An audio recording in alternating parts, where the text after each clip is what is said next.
अर्थात इस शक्ति पर्व के इस उत्सव में आज मंच को सुशोभित कर रही हमारे अतिथिगण एवं यहाँ पर उपस्थित सभी महानुभावों को अंतर्राष्ट्रीय नारी दिवस की बहुत बहुत शुभकामनाएं।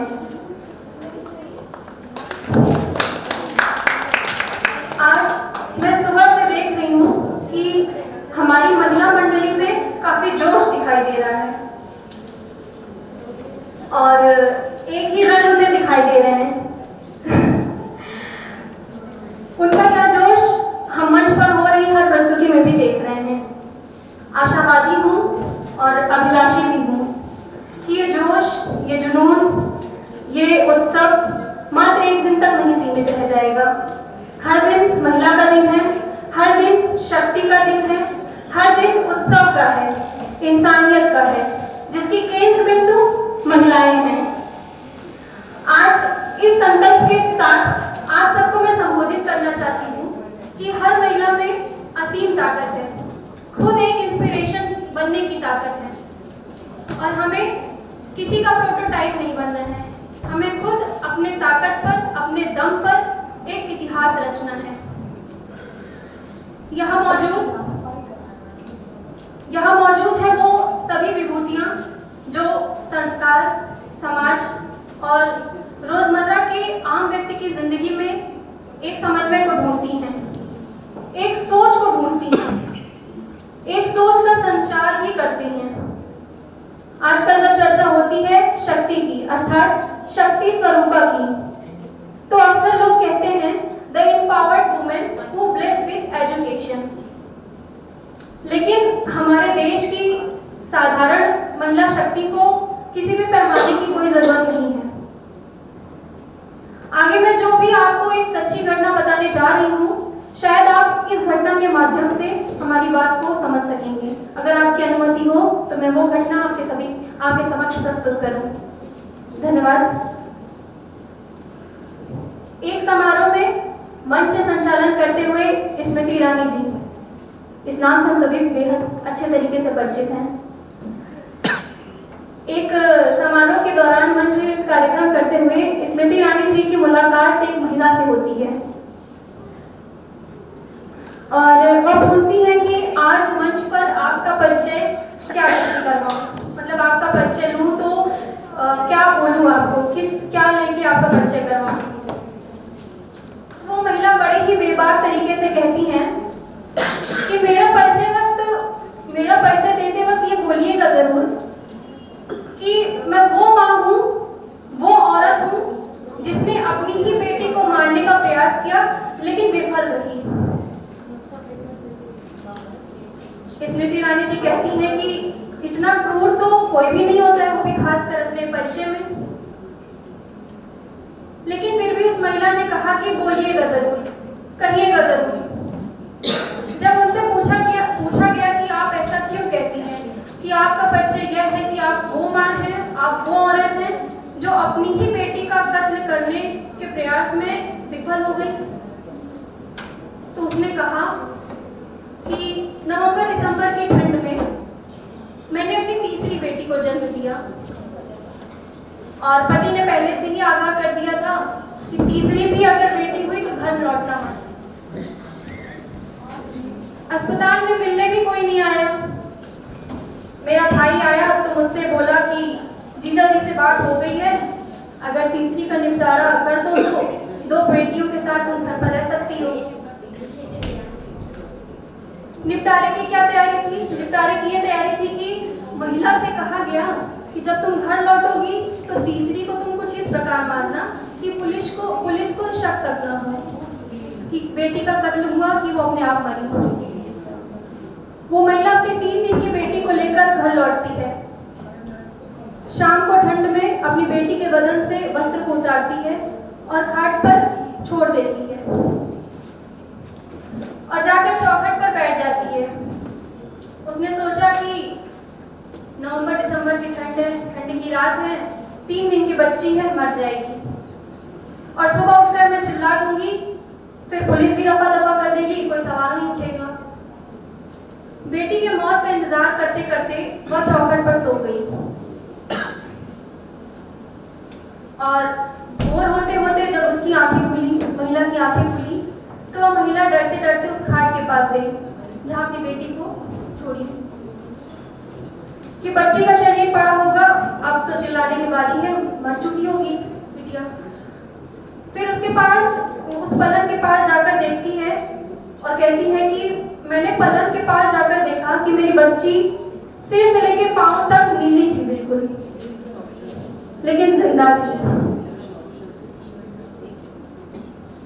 सिर से लेकर पांव तक नीली थी लेकिन जिंदा थी। उस दिन उसने कहा कि मेरी बेटी पूरी रात अगर मौत से लड़ सकती है तो क्या मैं अपने पति से नहीं लड़ सकती हूँ?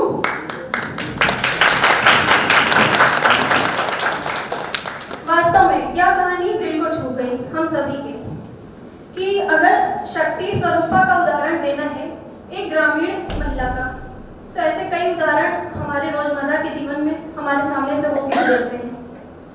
और कई लोगों का यह भ्रम है कि महिला को शक्ति का एहसास दिलाना पड़ता है, महिला को जगाना पड़ता है। शायद हम इस बात का समर्थन नहीं करते हैं कि हमें सशक्त करना पड़ता है, ऐसा नहीं है, हम खुद सशक्त हैं।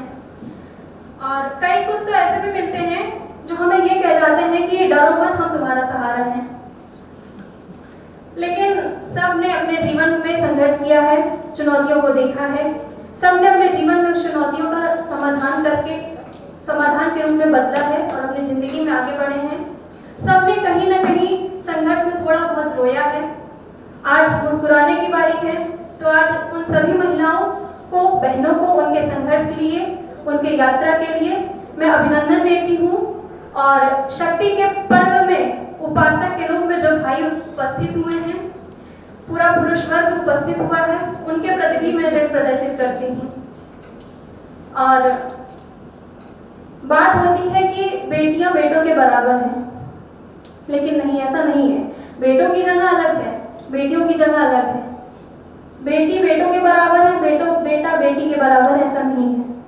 हमें समांतर का भाव रखना है, द्वंद्व का भाव नहीं रखना है कि पुरुष वर्ग या महिला वर्ग में लड़ाई हो जाए कि नहीं हम आगे हैं, हमें ज़्यादा चुनौतियां मिल रही हैं, हमें कम मिल रही हैं। हमें समांतर का भाव रख के चलना है और लड़ना है तो किसी एक वर्ग से नहीं लड़ना है, रूढ़वादी सोच से लड़ना है, जो भी कुरीतियां हैं उनसे लड़ना है और अपने देश को, अपने समाज को एक विकास के पथ की ओर ले जाना है। एक छोटी सी कविता के माध्यम से मैं अपनी वाणी को विराम देना चाहूंगी कि मैं एक एक पर भारी हूँ, मैं एक एक पर भारी हूँ, नाकाम नहीं हूँ, नारी हूँ। बुझकर बैठी राख नहीं, तीखी जलती चिंगारी हूँ। मैं एक एक पर भारी हूँ, नाकाम नहीं हूँ, नारी हूँ। चेहरे से मीठा राग हूँ मैं, आंखों से लहू आग हूँ मैं। काली काली इस दुनिया पर एक श्वेत रंग का दाग हूँ मैं। चूल्हे में जलती माँ भी हूँ, बच्चे से खिलती दादी भी हूँ। नन्ही सी बेटी भी हूँ, दिखने में सीधी सादी सी हूँ। हाँ, चुप रहने की आदी हूँ मैं, चुप रहने की आदी भी हूँ मैं घूंघट की मोहताज नहीं, फिरती फिरती मैं भागी भागी हूँ। थक जाना मुझको रास नहीं। हाथों में पहनी चूड़ी को मंजिल तक लेकर जाना है, इन राहों को दिखलाना है, इन कांटों को बतलाना है। तेज हवा के झोंकों से सहमी मेरी परवाज नहीं, गिरते पड़ते लड़ जाना है, थक जाना मुझको रास नहीं।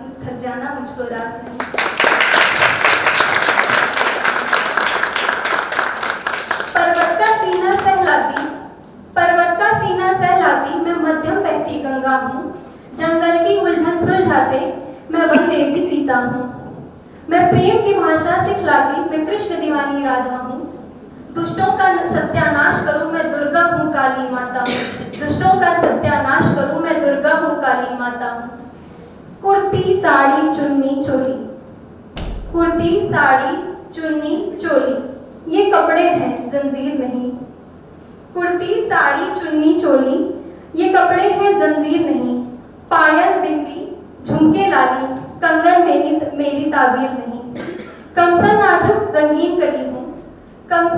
नाजुक रंगीन रंगीन कली, देवों पर चढ़ती माला हूँ। मैं महज नदी का नीर नहीं, पर्वत से फटती ज्वाला हूँ, पर्वत से फटती ज्वाला हूँ। जैसे कि ये दुनिया है, अगर हम बात करें सागर की, तो सागर कितना भी गहरा क्यों ना हो, कितना भी विकराल क्यों ना हो, लेकिन वह शुरू होता है तो एक छोर से होता है और समाप्त होता है तो भी एक किनारे पर होता है, एक छोर पे होता है। उसी तरह ये दुनिया कितनी भी बड़ी क्यों ना हो, लेकिन उसका उद्भव बिंदु महिलाएं हैं, स्त्रियां हैं, और कहीं ना कहीं समापन बिंदु भी महिलाएं हैं। तो मैं उस पर दो पंक्तियां कहना चाहूंगी कि सागर के तट का रेत हूं मैं, सागर के तट का रेत हूं मैं, ढलते सूरज की लाली हूँ। सागर के तट का रेत हूं मैं, ढलते सूरज की लाली हूँ। हवा हूँ, धरती माता हूँ, मैं पेट पालने वाली हूँ, मैं पेट पालने वाली हूँ। कमजोर नहीं हूँ, नारी हूँ, मैं एक एक पर भारी हूँ। पंजों से लेकर चोटी तक, पंजों से लेकर चोटी तक, मैं काबिल सारी सारी हूँ। कमजोर नहीं मैं नारी हूँ, मैं एक एक पर भारी हूँ। नाकाम नहीं हूँ, नारी हूँ, नाकाम नहीं हूँ, नारी हूँ, मैं एक एक पर भारी हूँ, मैं एक एक पर भारी हूँ। बहुत बहुत धन्यवाद।